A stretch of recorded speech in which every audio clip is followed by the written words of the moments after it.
A niko nema aparat. Nema ni policija aparat.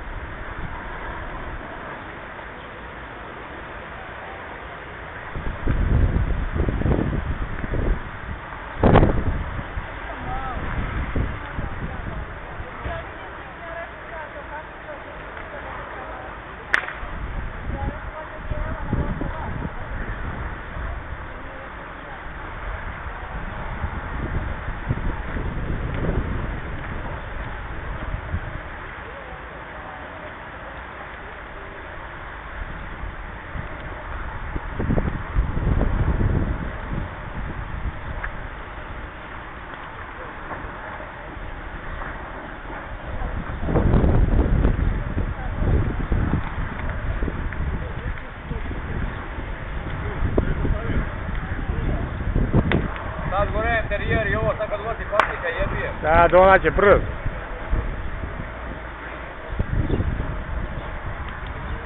Biće dosta bakra. Biće. Za otpad. Nema ovih kupijača.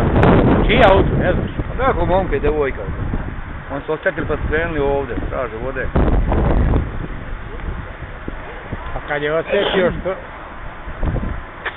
Nešto krpu da je bacio sam prešao, nešto u pitu. Pa ne znam što nije otvorio haubu odmah. Nego pa hauba za čovjek je imao aparat. Donijeli drugi aparat, jedan nije valjao. Noše mu podešao paljenje. Ne da je pusto možda. Da nije pusto ništa. Nije, nego je napravio kontra.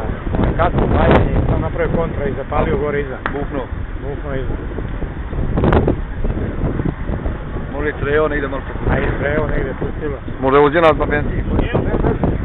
Kako god da je vozio, sad je gotovo. Ovo je mali plamen. Znaš koliko je, kad je 55 litara benzina zapalilo kod mene? Jel da? Pođem ja 20. januar, Sveti Jovan, u Šipovo, 500 km baća. I zapalili se u restoran Mlada Slatina, skrenuli da... Mi smo sletili prvo. Znaš šta je problem, što nisu skilni klemu kurac. Sletimo mi iza Slatine. I dođe svetverica velika. Sjećaš, gori auto. Gori auto, eksplodirat će je bio. Bež nazad. Možda pukne plinska boca. Prođi brzo, pa je pukne plinska boca, piti. Proteraj. Pa jevi ga, rizikuj, ajde. Proteraj. Daj sam gasa, pa neće kuj dalje jeboje ti. A otkud znaš? Na pirku gasam. Neka. Rodne ventil, ostaje za mnom. Neka, sinu. Jel odano ventil? Je šibalo pozadu.